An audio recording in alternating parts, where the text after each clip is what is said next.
आज हम लोग पढ़ेंगे decision control structure in Java. Generally, our program statements or instructions are executed sequentially or in order as they appear in the program. There may be a situation when we want to change the order of execution of statements based on certain conditions or repeat a set of statements until certain specified conditions are met or satisfied. हम लोग जानते हैं कि programme में जो statement जैसा लिखा होता है वो sequentially one by one after another execution होता है. बट कभी कभी हमें ऐसी ज़रूरत पड़ती है कि हम चाहते हैं कि कुछ लाइंस ऑफ स्टेटमेंट्स और इंस्ट्रक्शन को हमारा कंट्रोल जंप कर जाए और उसके बाद वाले स्टेटमेंट को एग्जीक्यूट करे. So this can happen on the basis of your condition specified. अब ये कैसे होगा?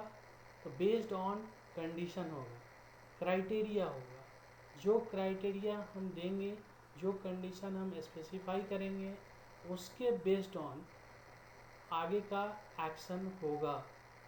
सो हम ये कहते हैं कि देयर में be a situation, such type of scenario, such type of situation arises.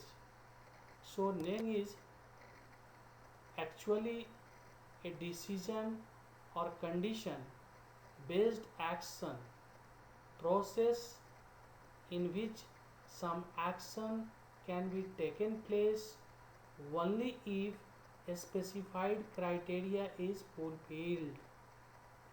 This means if you will work hard, only then you will pass in examination.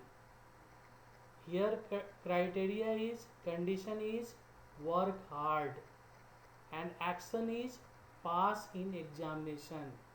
So there are many real life examples of decision based tasks to be performed.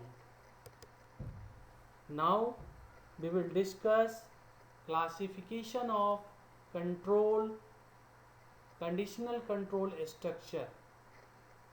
Conditional control structure in Java are divided into three categories. Number one, selection control statement. Number two, looping control statement. Or number three, jumping statements. Here we will discuss only about the selection control statement.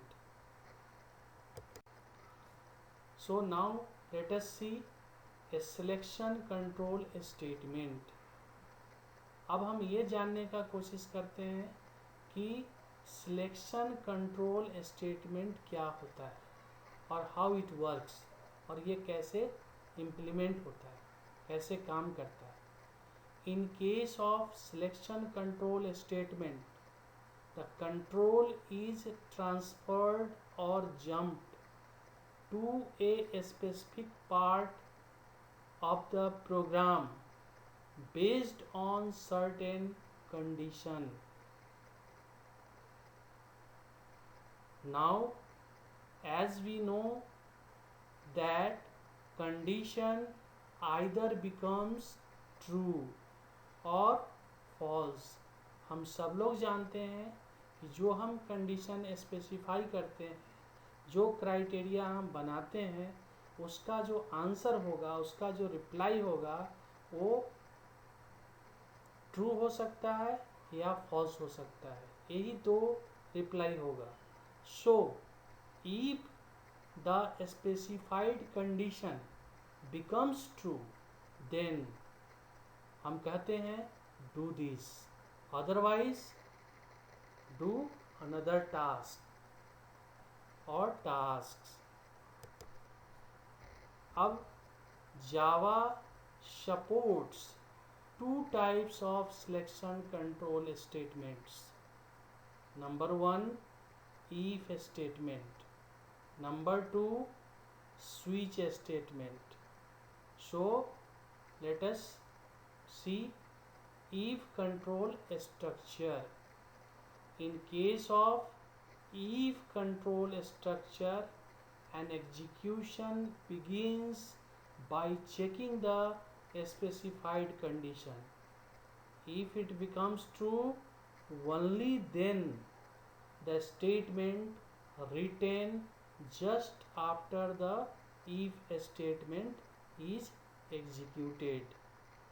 हम ये कहना चाहते हैं कि सबसे पहले if के अंदर जो हम कंडीशन स्पेसिफाई करते हैं उसका एग्जीक्यूशन होता है, उसका चेकिंग होता है, उसका इवेल्युएशन होता है। अब कंडीशन के बारे में हमने कहा है कि कंडीशन आइदर ट्रू होंगे या फॉल्स होंगे। इस केस में इफ कंट्रोल स्ट्रक्चर के केस में हम ये कह रहे हैं कि अगर स्पेसिफाइड कंडीशन हमारा ट्रू हो जाता है, only then the statement written just after the if statement is executed. Understand? So point be noted, we can write condition by using the relational operator and logical operators if required.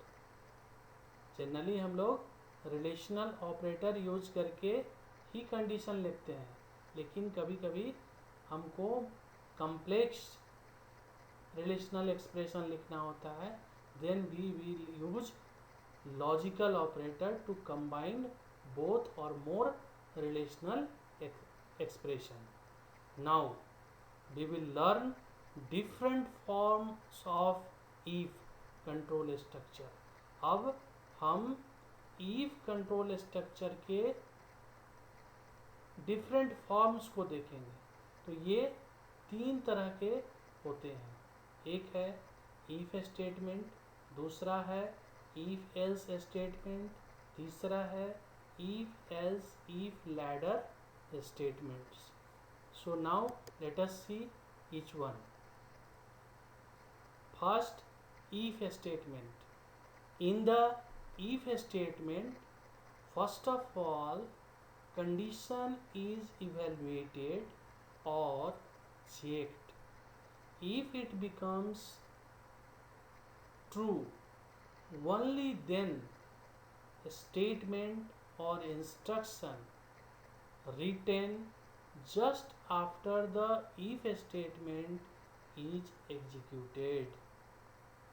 अगर हमारा condition true होगा तो if के just बाद जो हम statement लिखते हैं वो एग्जीक्यूट करेगा.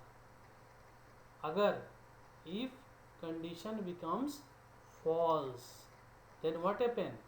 Then it simply skips to execute the body of if statement. So now general form of if statement. अब इफ स्टेटमेंट का सिंटेक्स क्या है, कैसे हम प्रोग्राम के अंदर इसको इम्प्लीमेंट करेंगे? सो सबसे पहले इफ लिखेंगे और पैरेंथेसिस के अंदर इनक्लोज्ड करके कंडीशन लिखेंगे, कंडीशन को स्पेसिफाई करेंगे. Then we put opening brace and inside the opening brace we will write true block statement. अब यहाँ पर हम जो भी स्टेटमेंट लिखेंगे उसका एग्जीक्यूशन डिपेंड करेगा हमारे ऊपर जो कंडीशन है उसके ट्रू होने पर। अगर वह ट्रू होगा देन ट्रू ब्लॉक स्टेटमेंट, यानी कि कंट्रोल इसके ब्लॉक के अंदर जो भी स्टेटमेंट लिखा हुआ रहेगा उसको एग्जीक्यूट करेगा। अगर हमारा कंडीशन फॉल्स हो जाएगा तो कंट्रोल इस ब्लॉक के अंदर नहीं आएगा। और करके next, now flow chart representation of if statement. अब हम इफ कंट्रोल स्ट्रक्चर को फ्लो चार्ट से हम कैसे रिप्रेजेंट कर सकते हैं। तो सबसे पहले start symbol, then arrow, flow line of execution. This is the diamond symbol that can used for specifying the condition. Here a specified condition is checked whether it is true or false. So if it true, what we want to do? So in this case condition true, then statement यानी कि true block statement is executed and after that it terminates. If suppose your condition becomes false then simply it terminates. Now let us see an example. So first of all we have taken two variables a and b and initialize it. We have given the value 5 to a and value 3 to b. Now if statement, if a greater than b, opening brace, system dot out dot println, double quote, a is greater than b, parenthesis close, semicolon, closing brace. Now system dot out dot println, double quote, goodbye, closing parenthesis, right parenthesis and semicolon. So how it will execute? First of all our control will check the test condition. Here a is greater than b, यानी कि 5 greater than 3, yes it is true. So our control goes to execute the true block, यानी कि the statement just after the if statement। if statement के just बाद जो हम statement लिखे हैं उसको एग्जीक्यूट करेगा। So here statement is system dot out dot print LN. इस स्टेटमेंट को एग्जीक्यूट करेगा, इसको प्रोसेस करेगा। After that it will terminate और out of this if body of the if, and next statement is system dot out dot println. So what will be the output? सबसे पहले इसने क्या process किया? a is greater than b, so this line is displayed. Next line is goodbye. So our output of this small code is a is greater than b and goodbye. Now second one, if else statement। अब if else statement को हम कैसे समझेंगे?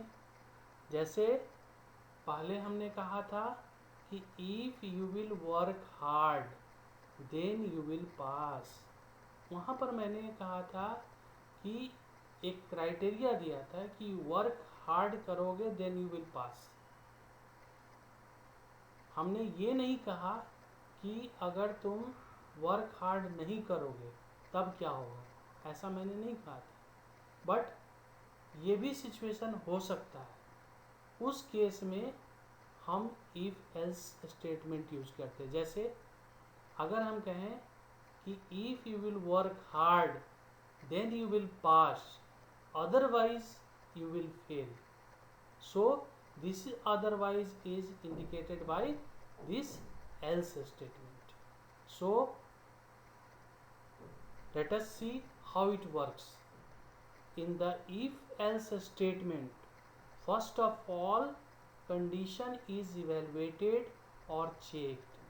If it becomes true, only then the statement or instruction written just after the if statement is executed. Otherwise, statement written inside the else block is executed. Now let us see its general form, how we can implement in our program. So first of all we will write if, then specify the condition, enclose in parenthesis, then put opening brace and write a statement or a statements. This block is also known as true block statement, because if your condition becomes true, only then this part will be executed. That's why it is true block statement. हम ये कहना चाहते हैं कि our condition becomes either true or false. तो what happen if our condition becomes true? तो हम ये चाहते हैं कि कंडीशन मेरा ट्रू हो, तो ये ब्लॉक इस if के जस्ट वाला ब्लॉक जो है वो एग्जीक्यूट करे। और ये ब्लॉक क्या है? True block statement. इसके इनसाइड जो भी स्टेटमेंट हम लिखेंगे, एक स्टेटमेंट, दो स्टेटमेंट, तीन स्टेटमेंट, वो एग्जीक्यूट करेगा। लेकिन अगर हमारा ऊपर में लिखा हुआ कंडीशन फॉल्स होता है, then our control comes to this else part, that is false block statement, right? Okay, next, flow chart representation of if else statements. Again let us see start symbol, then flow of link, then diamond symbol. Here we have specified the condition, here we have written the condition that will be checked, or it can be either true or false. So what happen if it becomes false? Then it go for false block statement. If it becomes true, then it goes for execution of true block statements and terminates. Or suppose that it becomes false, then false block of statement will be executed and control is terminated. So now let us see an example of if else statements. Class, then class name here is test, public, static, void, find, parenthesis, int, num. Here find is the method name, or here one argument, num, that is the integer type. So next, opening brace, then system.out.println, whatever it will receive, this num will receive. Here we are going to display print. So number is double quote close plus num. Now we check. Now we are going to check whether this number is divisible by 2, fully divisible by 2 or not. इसको हम लोग कैसे लिखेंगे? ये fully divisible by कैसे हम बोल सकते हैं? तो प्रोग्रामिंग में डिवीजन का दो सिंबल होता है, एक स्लैश यूज करते हैं और एक परसेंट साइन यूज करते हैं। जब हम स्लैश यूज करेंगे तो it will give you only quotient part, भागफल। एंड जब हम परसेंट साइन डिवीजन के लिए यूज करेंगे तो यह हमें रिमाइंडर पार्ट यानी कि शेष ये देगा। सो हम ये कहते हैं कि नम परसेंट टू यानी कि num fully divisible by two, that means its reminder will be 0। So num percent two equal to 0। ये अगर कंडीशन जो है सेटिस्फाई होता है यानी कि नम परसेंट टू करने से अगर रिमाइंडर 0 आता है तो इक्वल टू के राइट साइड भी 0 है, that means it becomes true. तब क्या होता है, तब हम कहते हैं कि एग्जीक्यूट दिस स्टेटमेंट, यानी कि just after the if statement. So here just after the if statement क्या लिखा हुआ है, system dot out dot print L N, और ये क्या डिस्प्ले कर रहा है, नंबर इज इवन। लेकिन suppose that whatever number is और number is not fully divisible by 2.